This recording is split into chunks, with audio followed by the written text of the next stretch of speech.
ദിവസേന നമ്മൾ പലതരത്തിലുള്ള വാർത്തകളും ചർച്ചകളും കാണാറുണ്ട്.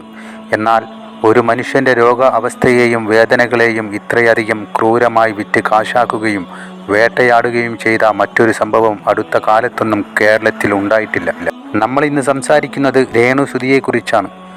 സോഷ്യൽ മീഡിയയിൽ ഏറെ ചർച്ച ചെയ്യപ്പെടുകയും ഒരു കാലത്ത് വലിയ രീതിയിൽ വിമർശിക്കപ്പെടുകയും ചെയ്ത വ്യക്തിത്വമാണ് രേണു സുധി. എന്നാൽ ഇന്ന് അവൾ കടന്നു പോകുന്നത് ഒരു സാധാരണ മനുഷ്യന് ചിന്തിക്കാൻ പോലും കഴിയാത്ത അത്ര വലിയ വേദനകളിലൂടെയും കീമോതെറാപ്പിയുടെ കഠിനമായ ഘട്ടങ്ങളിലൂടെയാണ്. കോട്ടയം മെഡിക്കൽ കോളേജിൽ നിന്നും ചികിത്സയുടെ ഭാഗമായി കടുത്ത ശാരീരിക വേദനയോടെ മുഖമാകെ കറുത്ത പാടുകൾ വീണ് അവൾ ക്യാൻസറിനോട് പോരാടുമ്പോൾ നമ്മൾ ഒരു കാര്യം ഉറപ്പിച്ചു പറയണം: ഇനി ആരും, ഒരൊറ്റ മനുഷ്യൻ പോലും രേണു സുധിയെ വിമർശിക്കരുത്. മുൻപ് വിയോജിപ്പുകൾ ഉണ്ടായിരുന്നുവെങ്കിലും തെറ്റുകൾ ചൂണ്ടിക്കാണിച്ചവർ ഉണ്ടാകാമെങ്കിലും ഇന്ന് അവൾ ഒരു രോഗിയാണ്. ഒരു രോഗക്കിടക്കയിൽ കിടന്ന് തൻ്റെ കഠിനമായ വേദന മറക്കാൻ അവൾ ദൈവത്തെ വിളിച്ച് പാട്ടുപാടുമ്പോൾ ആ കാഴ്ച കാണുന്ന ഏത് കഠിന ഹൃദയൻ്റെയും കണ്ണു നിറയും. ആ പാട്ടിലൂടെയും പ്രാർത്ഥനയിലൂടെയുമാണ് അവൾ ഇന്ന് സമാധാനം കണ്ടെത്തുന്നത്.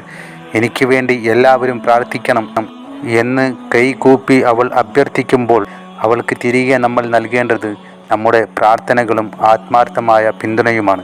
സോഷ്യൽ മീഡിയയിലെ തർക്കങ്ങൾക്കും അപ്പുറം ഒരു മനുഷ്യജീവൻ ഇന്ന് ഒരു രോഗത്തോട് മല്ലിടുകയാണ് എന്ന തിരിച്ചറിവ് നമുക്കുണ്ടാകണം. അതുകൊണ്ട് തന്നെ ഇനിയൊരു സൈബർ ആക്രമണം അവളുടെ നേരെ ഉണ്ടാകരുത്. രേണുവിൻ്റെ കണ്ടന്റ് വിറ്റ് കാശുണ്ടാക്കിയവർ ഇപ്പോൾ മൗനത്തിലാണ്. എന്നാൽ ഈ സങ്കടകരമായ സാഹചര്യത്തിൽ നമ്മൾ കാണേണ്ട മറ്റൊരു വശമുണ്ട്. രേണു സുധിയുടെ പേരും അവളുടെ കണ്ടന്റുകളും നെഗറ്റീവ് വാർത്തകളും ഉപയോഗിച്ച് സോഷ്യൽ മീഡിയയിൽ കുറേയേറെ പേർ ലക്ഷക്കണക്കിന് രൂപയാണ് വരുമാനമായി ഉണ്ടാക്കിയത്.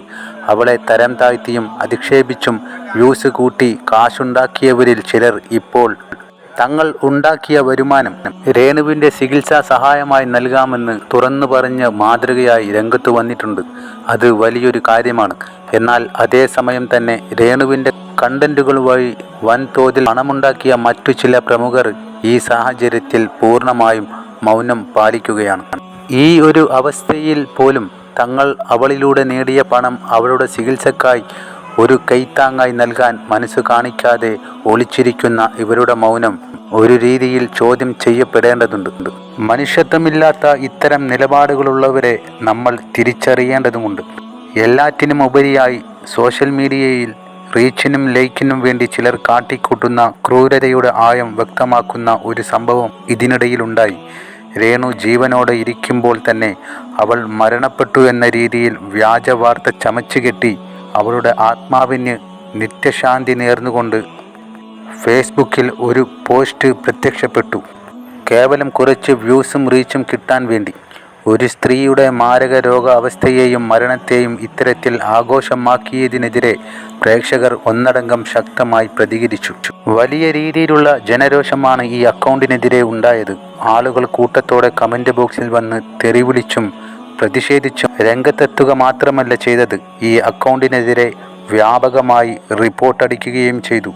ജനങ്ങളുടെ കൂട്ടായ പ്രതികരണത്തിൻ്റെ ഒടുവിൽ രേണുവിൻ്റെ ആത്മാവിന് നിത്യശാന്തി നേർന്ന ആ സിബി ചെരിക്കുടുക്ക എന്ന ഫേസ്ബുക്ക് അക്കൗണ്ട് പിന്നീട് ഫേസ്ബുക്കിൽ കാണാൻ ഇടയായിട്ടില്ല.